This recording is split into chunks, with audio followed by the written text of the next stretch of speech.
ఏకంగా సంతోషాలన్నీ సెలవన్నది లేక మనతోనే కొలువయ్యే మొత్తంగా స్వాగతాలు లేని ఒంట్లో ఉండలేక విరహం కనుమరుగయ్యే మనతో వేగలేక కష్టం నష్టం అనే సొంత వాళ్ళు రాక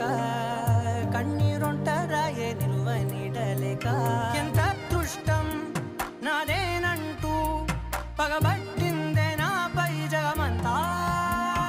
నచ్చిందమ్మా నచ్చిందమ్మా నచ్చిందమ్మా జన్మ నీలో సగమే బ్రతికే భాగ్యం నాదమ్మా మెచ్చిందమ్మా మెచ్చిందమ్మా నిలుచున్న కుంకుమమ్మా వెయ్యల్లాలు శంకరు దీవించిందమ్మా తెల్ల తెల్లవారే వెలుగు రేఖలా పచ్చ పచ్చ పచ్చి మట్టి బొమ్మలా అల్లి బిల్లి వెన్న పాల నురగలా